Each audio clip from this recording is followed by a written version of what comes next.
deal with snow and ice. So it's actually it's nice to get a little office time and get to drink a cup of coffee in my office and not a plow truck. So. Not bouncing around pushing snow.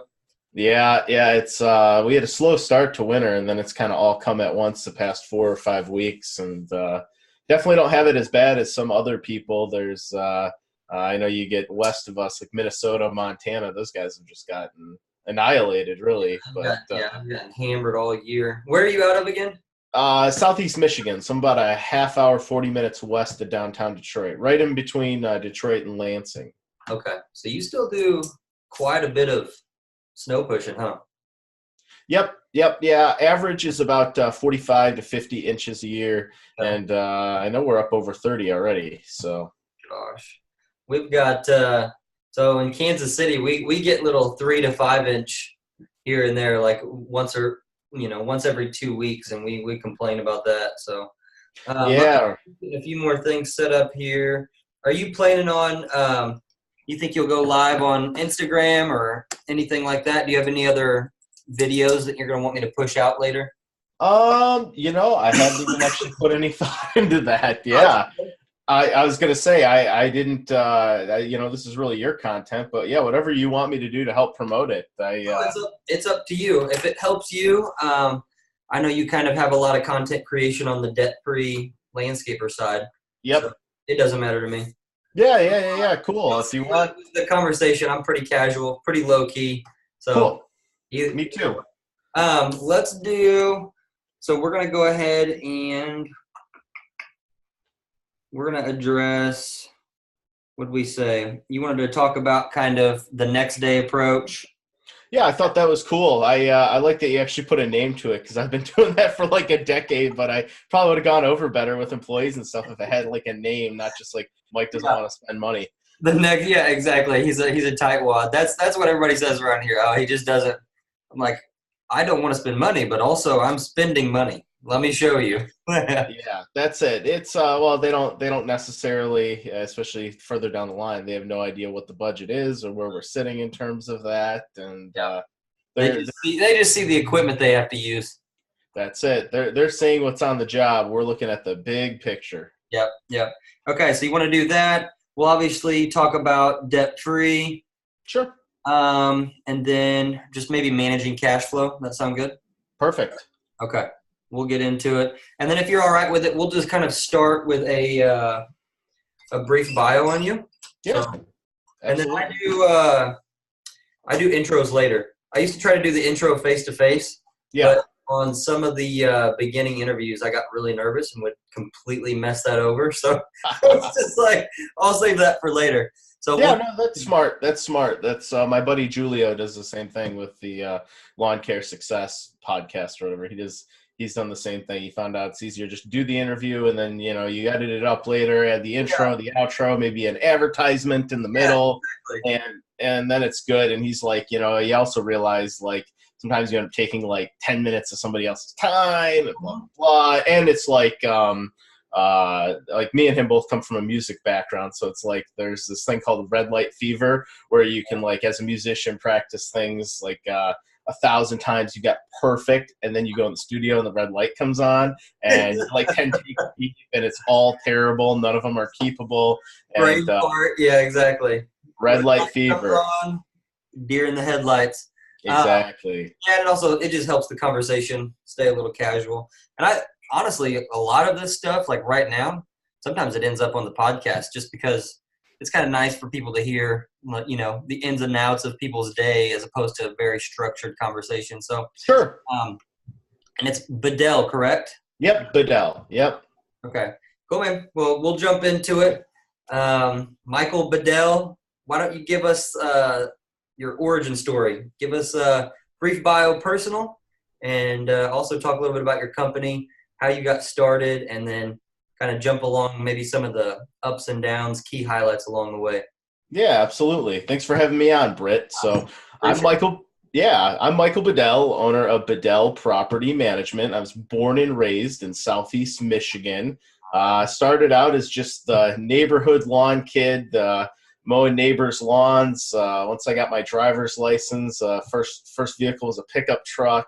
Yeah. And so they expanded into kind of mowing family friends' lawns that were in the community. I also had a couple more like typical high school jobs. I was a dishwasher, worked at the local ice arena. I even taught some guitar lessons. Nice. Some people may know. You're a hustler from the ice arena to the guitar center. Oh yeah. I certainly always was kind of ambitious, stayed busy as a kid growing up. But it gave me the both sides of the coin spectrum at a real young age. The working for myself a little bit and having to be a self-starter, obviously having to be able to go get that work done, but also being able to do it on my schedule versus having bosses, especially when you're 16 years old. That can be a brunt experience. And for some of those jobs, I was kind of like I had older friends that worked there, and I became like their little friend, and some of the gnarly tasks got delegated to me. So thankfully, a freshman, you had some initiation that you had to go through. Correct. And, at the time that was a little rough, but that ended up being a long-term good experience for me because I realized very early on the downsides to being the lackey or pulling the corporate chain, even though these are still small businesses. But I realize in those too, like it helps you when you become in a leadership role or a boss, even if it's how not to treat other people. Oh, it's a lesson learned. And I learned a lot of those as well. So. Yep, 100%. So I made the decision right about 18, 19 years old that if I wanted to have some happiness, I'd probably be better trying to work for myself, or at least work for myself as much as possible. And that's when Bedell Property Management became a serious focus. I went and got a degree in ornamental horticulture and landscape design. Nice. And those became major assets to the strength and growth of my company. And so Bedell Property Management formally started as like not the neighborhood lawn kid back in 2005. And we've just grown and maintained ever since. So okay, so hit me with this. You started in 2005. When how far into the company did you hire your first guy, crew, and then when did you kind of expand from there?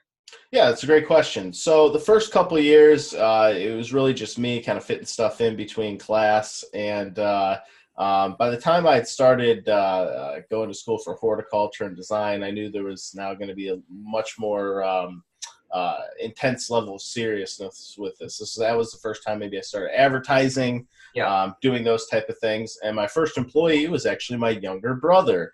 And with that came some other friends, and that almost came more as out of a necessity of I only had so much time. I still had class. I think I was still teaching some guitar lessons back then.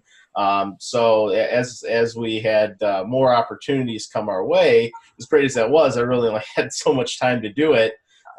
So that kind of started the additional employees.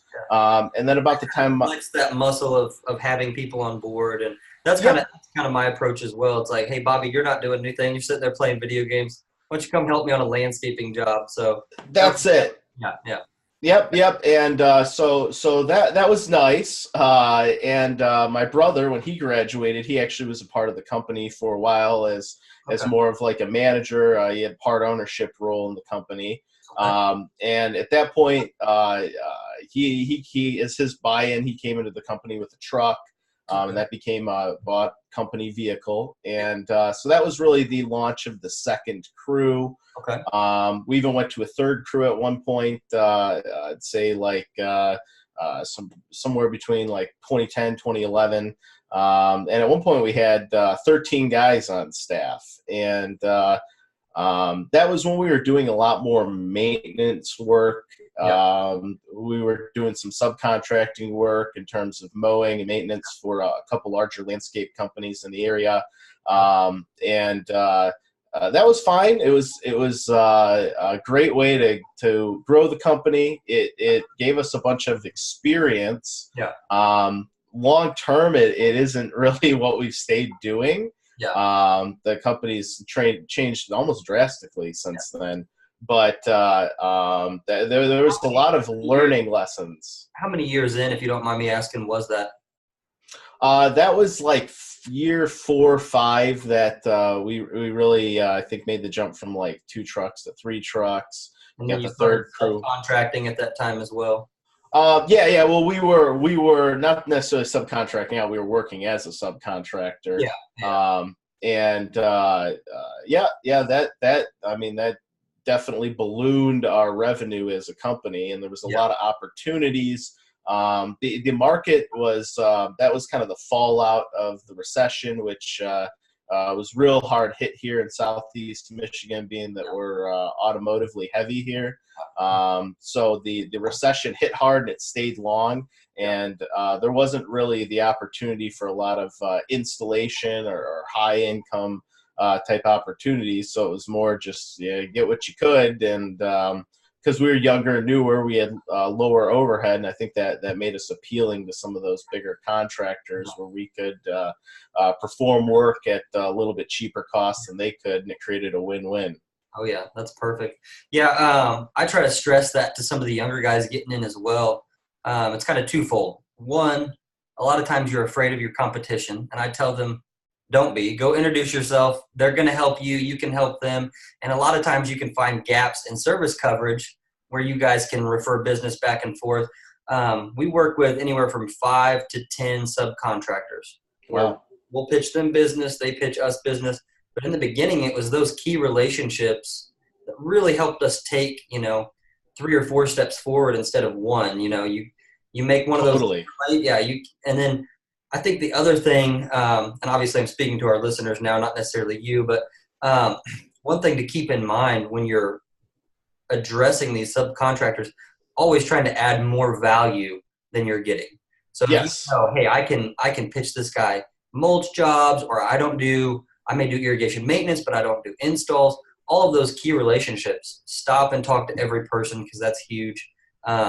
And then also just the hustle factor. Like, you guys were willing to do quality work at lower cost to put you further ahead. I mean, you can speak to that since you brought it up. Let's stay there for a little bit, and then we'll kind of transition into the next few topics. Yeah. Yeah, absolutely. Quality work has always been a big thing that even started back when I was just the neighborhood lawn kid. I think that was part of the appeal, was that it's always been about dotting I's and crossing T's, and that was part of the incentive to go to school. Was I was getting hit with questions I didn't have the answer to, but I had the desire to learn the answer. But with those relationships, I totally agree, Britt. Being able to add value, whether it's your own clients or in that case a subcontractor, that's huge. And it's all about the relationships. And gosh, you got me thinking back now. And yeah, there were even key individuals in those companies that based on the relationship we had, I'm thinking back, I know there were times where they had to, for the sake of how their company operated, give a couple contractors a look at it. But they flat out told me, like, hey, Mike, this is yours if you want it. Like, it's got to be X. Is that good? All right, let's sign off and it's yours. I'll say I showed this to a couple guys. Like, some guy may have a look at it. But those all came from just being from having those relationships, taking the time, trying to add value. And those people knowing that you want to make them look like a winner. That's probably like the biggest thing I'd say to somebody younger who wants to go that route is if you can make the person who's hiring you look like a winner, it's really easy for them to continue giving you work. Yes. Like, if anything, they may give you as much as you can possibly handle. Exactly. I like that. That's really, really good stuff. So hopefully those young guys out there with just a push mower and a minivan like I started are taking notes. So let's transition into this now. So you've been in business how long now? Would have been, gosh, year 15 for us now. Year 15. Congrats, man. That's huge. Yeah. So 15 years.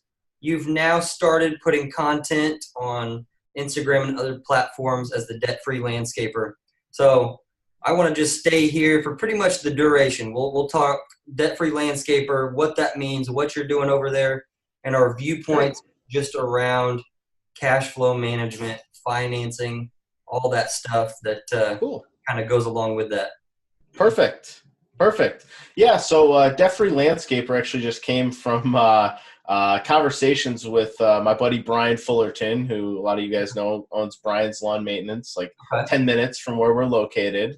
Yeah. And he had everybody I talk to knows him though, so he must be a pretty quality guy. Yeah, that's it. He's certainly well-traveled. There's no doubt about that. A lot of people have had the opportunity to either meet him at an industry event or I know firsthand he spends a lot of time on the phone connecting with people, a lot of time burning up DMs on Instagram. But from me becoming friends with him and it starting off as just friends and then him kind of making me a mentor of his, picking my brain on some stuff, especially when it came to snow and ice management, and then introducing me to his buddy, Brandon from Envision Landscape Solutions. And it was Brandon's first year in business last year, and Brandon was a subcontractor of ours on some stuff. And so getting to kind of pour into Brandon and help steer the ship a little bit there. And then with Brian, they both kind of got on me like, hey, you may not realize how much you've poured into us here, and you've given us a lot of helpful tips. Maybe you ought to share that with more than just us. And I'm busy going a million miles an hour running my company, servicing our clients, and trying to spend some time with my family. And I'm going, like that was helpful. Like, because you hope you help people, but you don't, like, I guess at the end of the day, I see the results and what it's done for their business. And it's kind of like, oh, yeah, I guess I did. Yeah. So they kind of got on me for it. And I said, yeah, you ought to put some stuff out there, ought to help people. And so I went for it. There was a few different ideas for the name. Debt-free landscaper, one of the reasons we went with that even was just aside from we agree with the philosophy, especially for certain types of companies more than others. But it's certainly it's kind of, and I've had some people say this, it's kind of a jarring name. Like you're going through Instagram or whatever, and you're like, debt-free landscaper. Like, what is this guy? So that's cool because it initiates the conversation a little bit. So if you want, I can give you a little bit more overview on what exactly it is, what we do. Yeah, that's great. Sorry, man, I'm coughing my lungs up here. I don't mean to keep breaking you up. Last week, I had like sinus bronchitis or something, so I've been trying to work through that. So apologize for that. Keep rolling. Yeah, so debt-free landscaper, that's kind of the origin story, how it was born per se. Let's get into what's your approach with that now. So obviously try to stay debt-free. Tell me how that structures in your business. Obviously, that's your overarching thesis for everything you do. So just talk a little bit about that, maybe the ups and downs of that, because we've been through that as a company. We're really trying to scale, but we are debt-free. So with that comes very, very tight cash flow issues.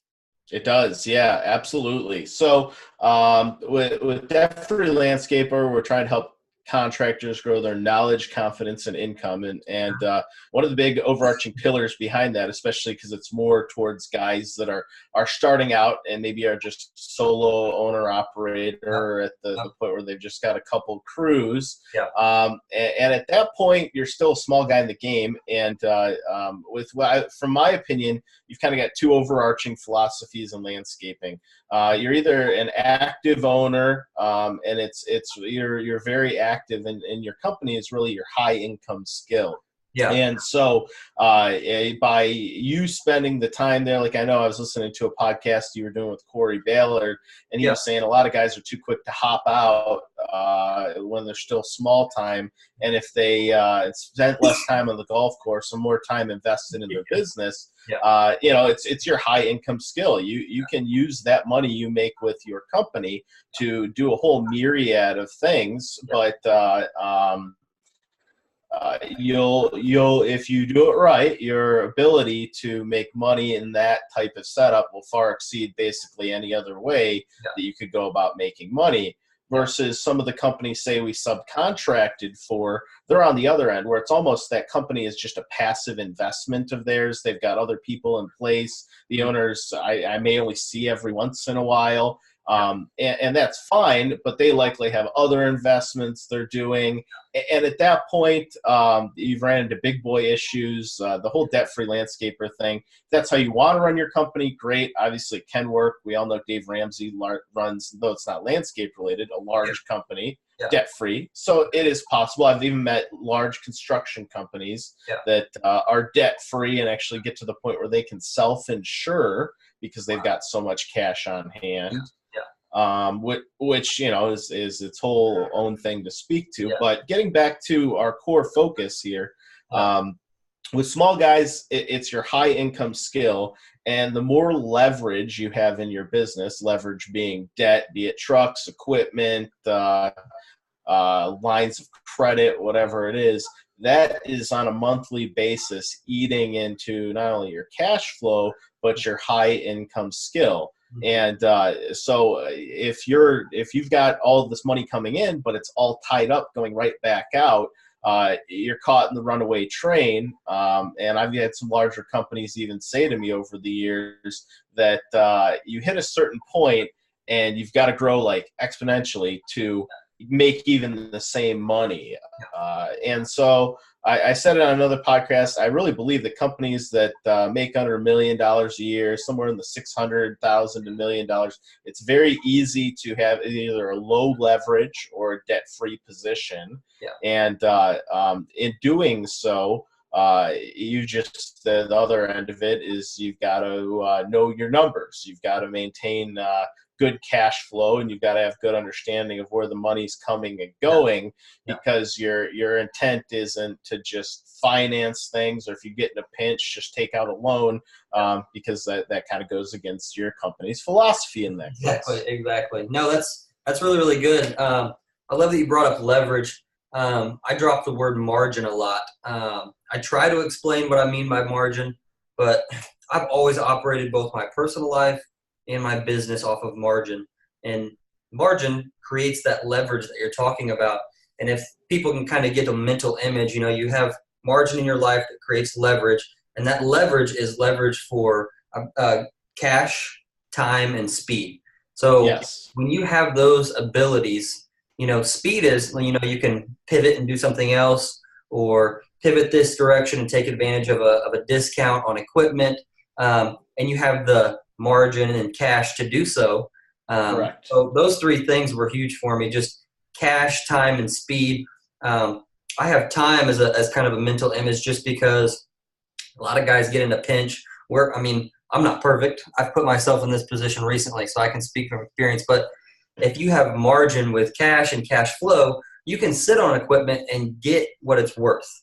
When you're looking to sell, or when you're looking to buy a truck, if you've got that margin, you've got that time, you can take advantage of deals. You're not just having to pay for it because you need it today. Got to get out the door next week. And we've put ourselves in that position. So I'm not saying we're perfect, but definitely learning that as well.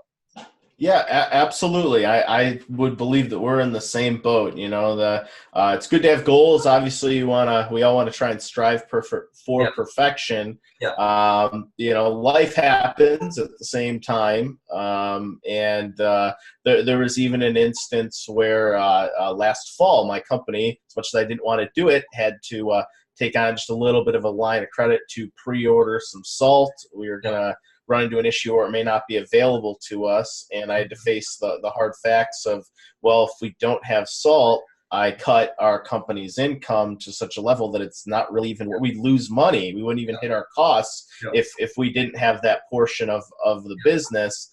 And it was kind of like, okay, so do I be so staunch as to like no debt ever?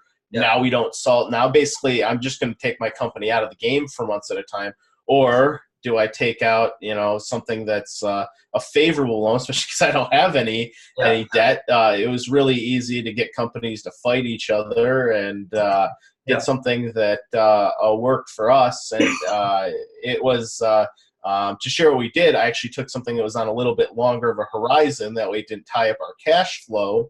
Okay. on the premise that, and we're about to, thankfully here, I'm waiting on a couple checks to come in the next week, and we're going to knock that baby out. And so then we're back to debt free. And I had no issues doing it, even though I love doing it because I had a plan. I was able to work the plan. The plan had an A, B, and C. Thankfully, we're able to knock it out sooner. But worst case scenario, I was able to get a situation where the guy who was brokering us the salt would buy back my allotment. So I was telling a couple of buddies this. Worst case scenario, let's say I had to buy all the salt, so we have continuity in the business, and then it doesn't snow at all. The reason I wanted low payments is I didn't want it to stifle our cash flow. We maybe didn't have money coming in like we should. But that at the end of the day, come April 15th, worst case scenario, I'm getting a check, and that check pays off this debt, and we're good to go. And then obviously we have the ability to pay it off sooner as long as we had snow. We're able to get out there, do some work, and recoup the costs. So explain that to some of the younger guys out there. Difference just between maybe financing equipment, taking a general loan out, and then a line of credit. If you want, I mean, you did a line of credit, so you can start with that one if you want. Yeah, so basically we were able to go to different lenders, and they were able to, thankfully we were able to get something that was completely unsecured. Sometimes they need to tie it to different assets, be it trucks, equipment, inventory you have. Essentially, you're given the ability to spend up to X amount of dollars. And that's something that we're going to be able to keep the line open for a little bit. We'll just have all the money still available to us. That wasn't actually really what I was initially looking for. I was more just looking for more of a typical loan, which you get sometimes like as finance to equipment, other times just from a bank or lender. And that's something that is tied to either equipment or inventory. And that's something that sometimes has better, sometimes has a worse interest rate. Just depends on your credit. And then so that's just more of a, they give you a cap, and you draw on it. Throughout the year. You kind of so there's your line of credit. It's just you've got a cap, and you can spend up to X, and as you pay that back, it replenishes the amount of money available to you. Okay. And then obviously you've got your standard loan. Okay, cool. Let's talk about, you brought up some really, really good points throughout that whole conversation. Let's talk about the quote unquote next day approach that I've deemed it. Where you get in a pinch, you think you need something right away, you need it that day, but maybe you can go another day, and with that extra time, you tend to come up with some creative ideas as opposed to, just going out and spending more money. Absolutely. It's I like the name of it because it's something we've been doing for a long time, and don't think I think it would have gone over better with employees if I had a nice name for it. Not Mike doesn't want to spend money, but that's something we've done for a long time. It's mainly come from I guess I'm a little bit better about the whole delayed gratification thing. I think it's just it's almost like in my blood. I come from people that did a lot of farming and especially farmed their way through the Great Depression, and so there's somewhere genetically in there the know-how to make do with what you got, and maybe fix something in the field and keep yourself moving, even if it's not at 100%. At least you're moving along, and it didn't really cost you any money. Versus a lot more employees don't want to have to do that. They want something that's quick, easy, turnkey, a little closer to mindless. And so I've definitely had a lot of staff members throughout the year want me to get new X, Y, and Z for them. And if it's something basic, like they need some new shovels or something like that, my gosh, you probably need to get a new shovel. But, like, hey, we need new hedge trimmers. Well, why? Well, these ones are old. Okay, but I gotta understand. Hey, maybe they need sharpening or something like that, yeah, maybe it's time to do a round of maintenance on them. But just because something's old doesn't necessarily mean that it's time to get rid of it. So I've done that as much as possible through my company, and sometimes it does come back to bite you every once in a while. I think, and you touched on it a little bit earlier. You take that approach, and then maybe you should have replaced something a little bit better. And instead of having the time to make a decision, you get put in a situation where it's like, okay, well, I guess we're buying the new one right now. More of an emergency. Yeah, exactly. Yeah. Yep, exactly. And those emergencies are never fun. Thankfully, they've only happened a handful of times in my 15 years. But in that case, to your point, I mean, you were going to either buy it ahead of time, but instead you waited, and now you're put in a position where you have to have it.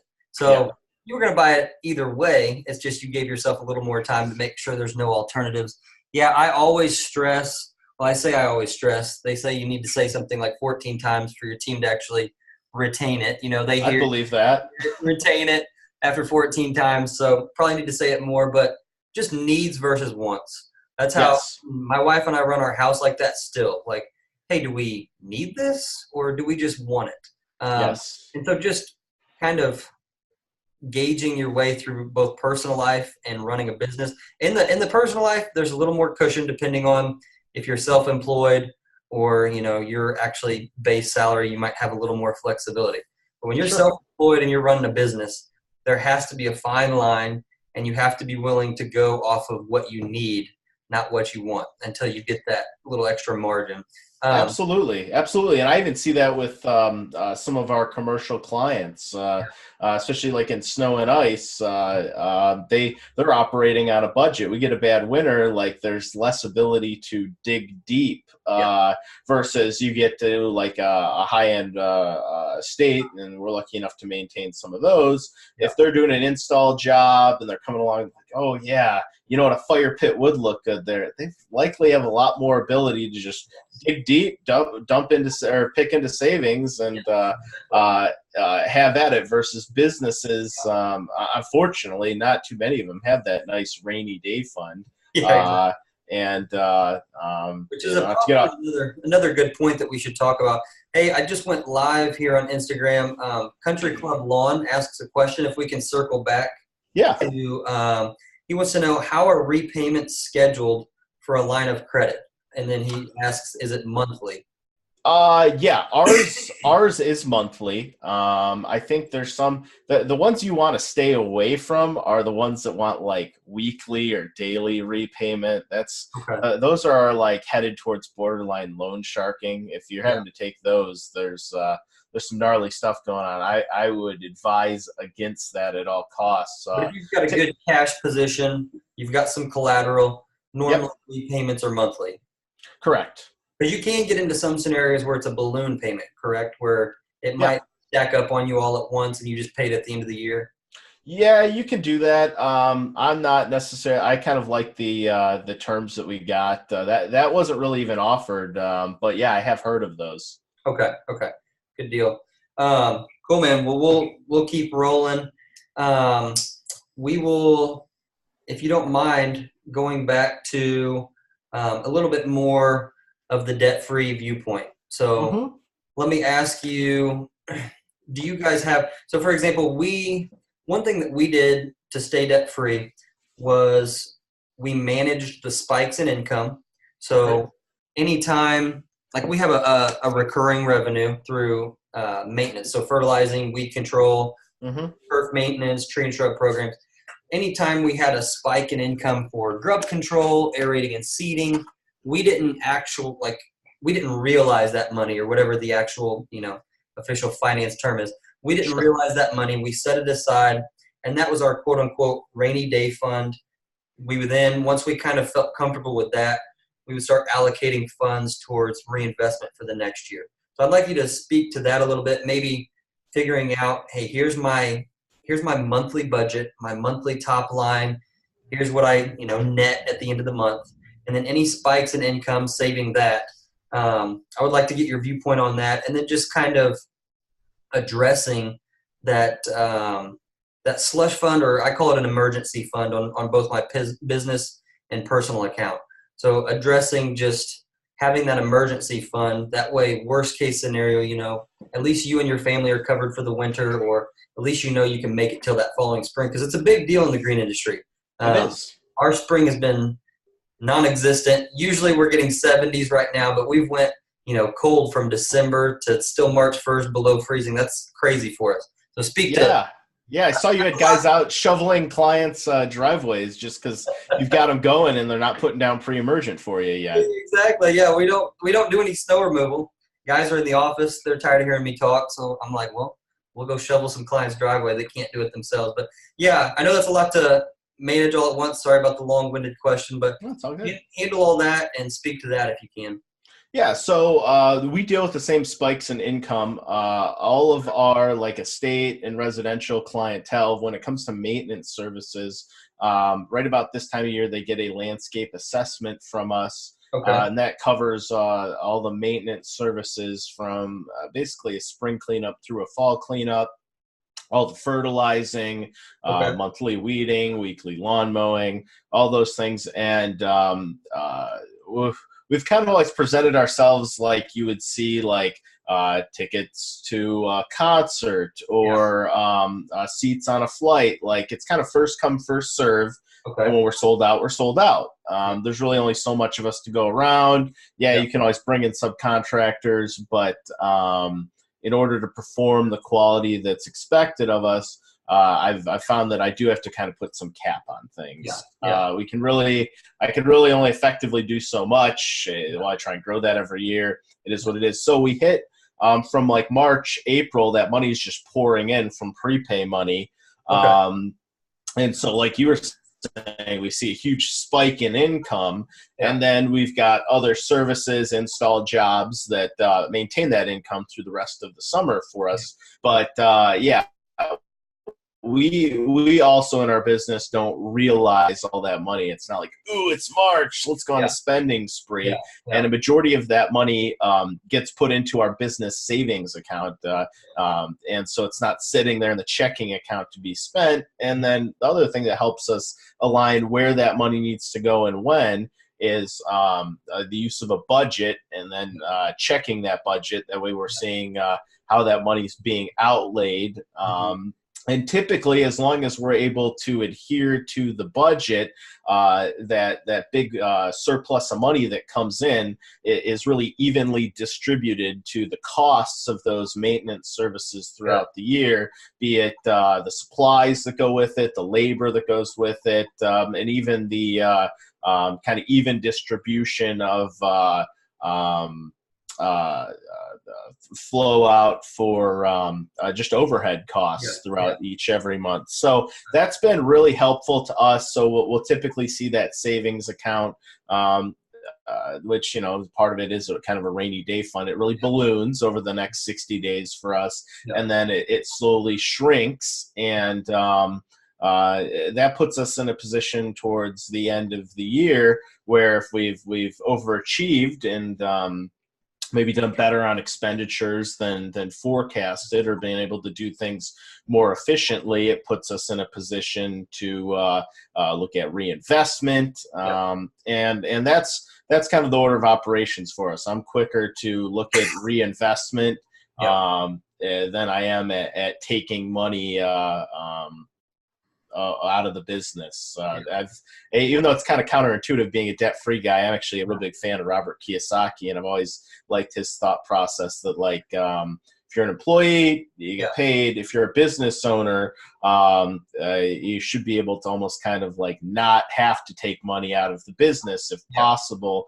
And that down the line that's going to happen, but that shouldn't be you can't compromise your high income skill by pilfering all the money away and then building up this immaculate Instagram worthy lifestyle or something. Exactly. Yeah. Just, and a lot of people can fall into that trap too by comparing. A lot of those guys are just putting on a front. They may have a good lifestyle, but their business isn't thriving. So if you don't mind, let's talk a little bit about like top line revenue and maybe how that's changed the game for you as Sure. far as margin and if that switched anything in your business. So 15 years, that's perfect. 5-year, 10-year, and what you think you're going to do 15-year. If you don't mind, I mean, would you be open to sharing top line? Yeah, I could share some ballpark numbers with you. Yeah. If you want to give a range, you don't have to give like to the dollar, but Yeah. top line for 5-year, 10-year, 15-year, and then what your margins were on each of those 3 points, please. Sure. So at 5-year, we were definitely doing under $100,000 still. We were starting to push that mark, but there was so much reinvestment going into the company. Our margin was very, very slim at that point. And that was you, your brother, and a couple other guys, correct? Yep. Some guys, and I was going through all the fun of like putting guys on payroll and all the taxes that come with it, and trying to acclimate ourselves as a business to just paving our way. The downside, and I run into, I think a lot of us run into it, is I came from the I know how to do this. Yeah, I got some schooling in the landscape end, but I didn't necessarily have like a degree in business. So I've had to surround myself with people that can educate me on that throughout the years, and kind of build the team of resources of people who have that knowledge. And 15 years down the line, I know a few things, but find good mentors for sure. And okay, so you brought up a good point. 5 years in, I mean, we're still pretty low top line revenue. Yep. It takes a while to get going, and it's just like anything else. You're building ahead of steam. You're pushing the ball uphill. You're building those fundamentals and systems, but eventually you get to a tipping point where things start to roll a little naturally as far as organic reach, referrals, word of mouth, and you start to learn the ins and outs and how your business is going to operate. So now go to 10 years. What was your jump from 5 to 10 look like?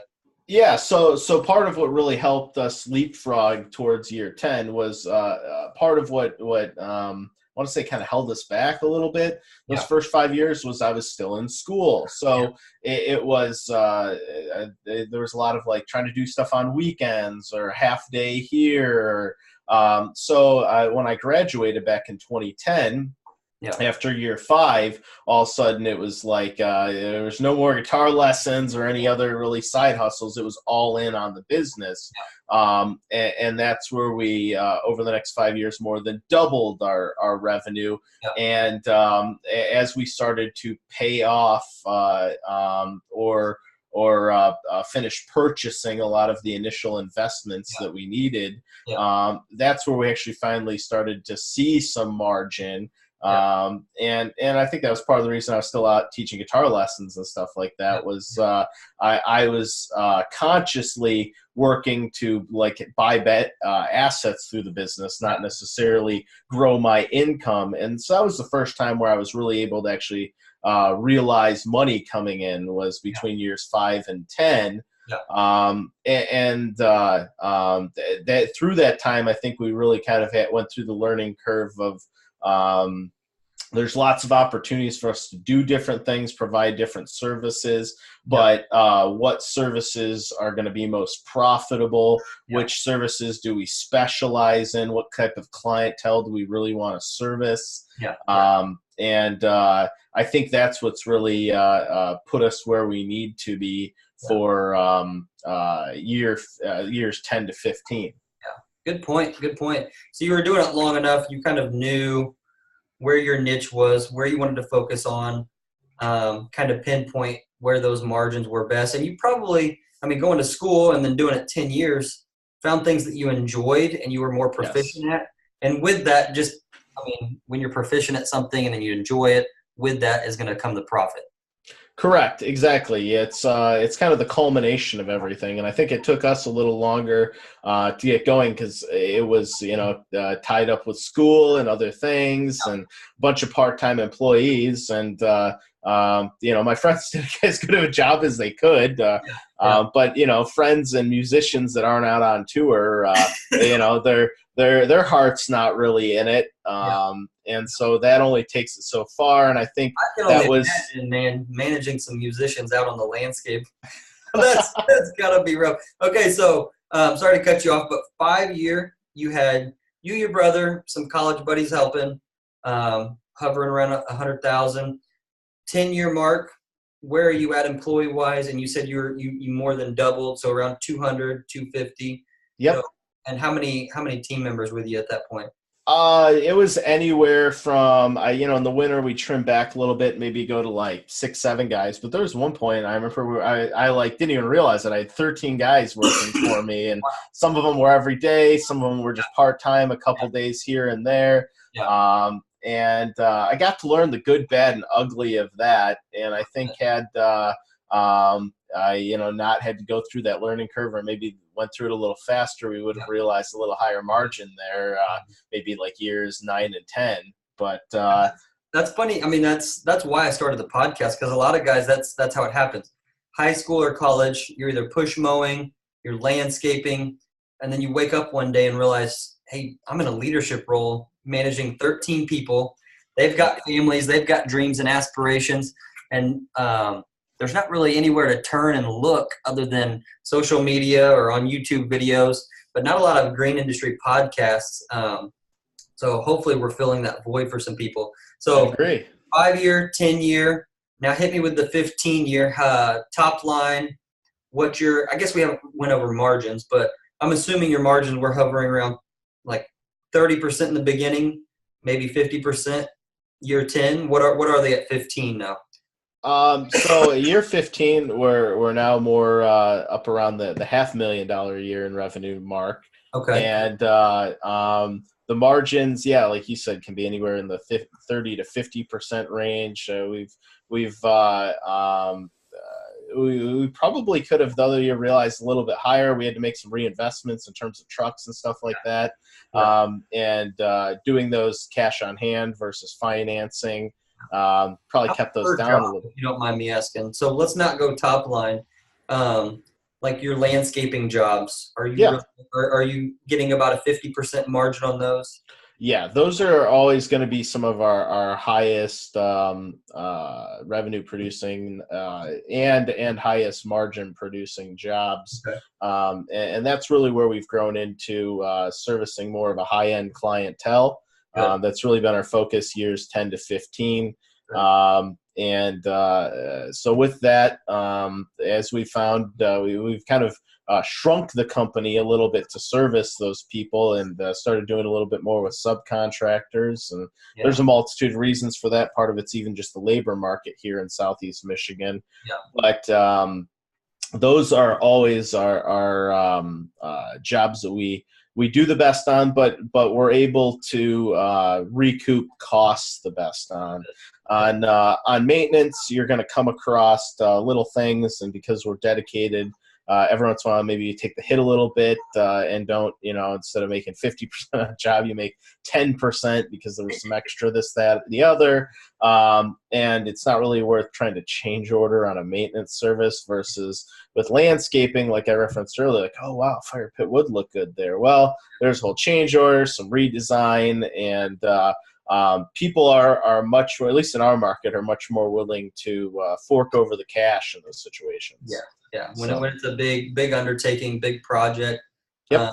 And to that point, kind of a side note, but along the same lines, we found, we actually looked it up. It's a fact. People are willing to spend 30% more 3 months after they buy a new home. So sure, therein lies like the new landscaping, hardscaping, fire pit, and they're used to spending money. They bought a new house. They're excited. So those 3 months window, we always try to target those newer areas when we're door knocking, brochures, social media. So just kind of some stuff to chew on there for marketing 2019. So I want to respect your time. I really appreciate you being on with us. Why don't you share with us a couple things? If it's something you're passionate about or something you want to leave our audience with, and then if you don't mind, just 1 or 2 people that you feel like, knowing our audience, we should have on the podcast to add value to our listeners. Yeah, absolutely. So something I could leave with everybody is as important as it is to set goals in your business and stay up on those goals. You look long term and find things that bring you like big picture fulfillment in your business. For me personally, that's being able to give back. Finding part of that is with the debt-free landscaper, being able to connect with people, help them improve their businesses. A year and a half ago, my girlfriend and I rescued a dog, and I've now started giving back to that organization in terms of not only money, but my time. They were gifted a new building, and we're involved in the process of moving them into that new headquarters. And I volunteer time cleaning up the building. We're going to be doing their new landscaping here. We've done some snow and ice work, and I've all done that out of the goodness of my heart. I refuse to let them even consider paying me for it. So if those things are what matter to you, and it could be anything. It could be, giving back at a youth soccer league, helping your kids' t-ball team, helping out in your church, whatever it is. I feel like people in this industry have a lot of opportunities to give back. And those are harder to do when you're getting up and going. But once you've found some rhythm with what you're doing, you're in a groove, you're starting to realize some money coming in.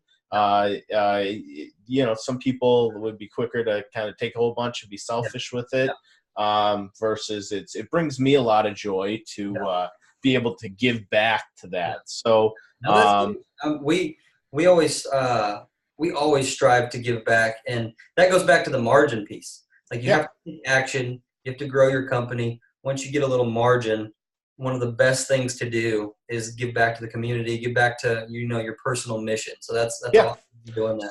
Yeah. So that's big for me. And then, some people that you could have on this podcast. I'd say it'd be probably pretty cool to have somebody like the owner of Case Snow Management. What's his name's like Justin, I think. He's Case Snow and Ice Management. They're out on the East Coast.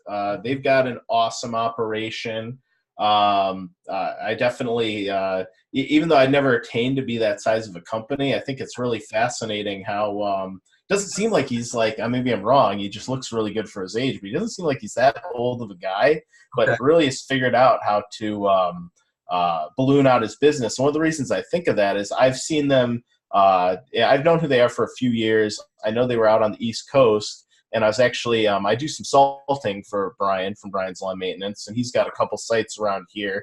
And like 2 weeks ago, I was out salting, and I see a Case Snow and Ice Management truck, and I'm like, get out! They're in our market now. Like, who are these guys? Wow. So I think it'd be cool. I mean, how should I approach that? Should I say, hey, Mr. Case, Mr. Bedell thinks you're a really good, young-looking guy?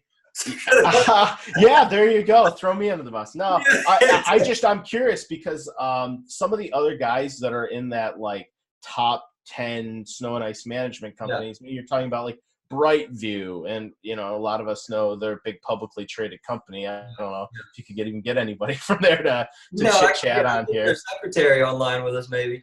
Yeah, exactly. Or some of them, like one of my mentors around here in a company we've done some subcontracting for, Troy Clogg. He's probably more approachable. It'd probably be pretty easy to get him on this podcast.